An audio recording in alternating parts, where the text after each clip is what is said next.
Greetings, seekers of understanding. In a world echoing with the clash of nations, few conflicts resonate with such ancient tension as that between Iran and Israel. Headlines scream of geopolitics, missiles, and shadow wars, but beneath the surface, etched onto the very parchment of Scripture, lies a deeper narrative. A spiritual story spanning millennia, pointing towards a divine purpose. Tonight, we journey beyond the news cycle, tracing the threads of Persia and Israel from the Bible's past, through our turbulent present, and towards a future illuminated by prophecy. Our story begins not with enmity, but with surprising grace. In the Old Testament, Persia, the empire encompassing modern Iran, plays a complex role. Remember King Cyrus the Great. The Bible calls him God's anointed shepherd. This Persian king, moved by the God of Israel he may not have fully known, issued the astonishing decree allowing the Jewish exiles to return to Jerusalem and rebuild their temple. It was a moment of divine orchestration, using a pagan king for his redemptive plan.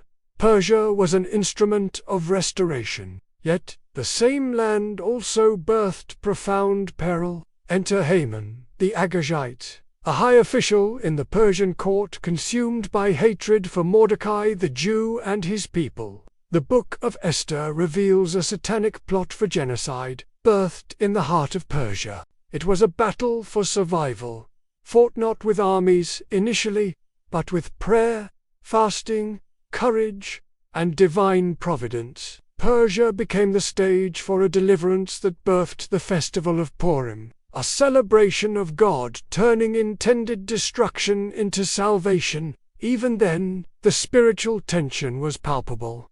Life versus death, preservation versus annihilation. Fast forward to our present. The modern states of Iran and Israel stand locked in a conflict that feels ancient. Iran's leaders often speak of Israel's erasure, funding proxies on its borders. Why this intense, specific animosity from a land once used for Israel's restoration? The Bible doesn't name modern nations explicitly, but it points prophetically to a powerful alliance from the uttermost parts of the north that will move against a restored Israel in the latter years. Turn to Ezekiel chapters 38 and 39. Here, the prophet describes a vast coalition led by Gog, of the land of Magog, invading Israel. Crucially, listed among Gog's key allies is Persia. This prophecy, given centuries after Cyrus and Esther, speaks of a future time when Persia aligns against Israel in a massive, coordinated assault. The motive: spoils, power, and a deep-seated hatred. You will devise an evil scheme, to take plunder and to take booty, to stretch out your hand against the waste places that are again inhabited, and against a people gathered from the nations. This isn't a call for panic, but for perspective. The Bible paints this future invasion as ultimately doomed. Ezekiel proclaims God's intervention. I will turn you back. I will bring you to judgment. ... Double quotes. Mountains will shake, weapons burn for years, and God's name will be magnified before the nations. The victory belongs decisively to the God of Israel. Persia's role here is stark.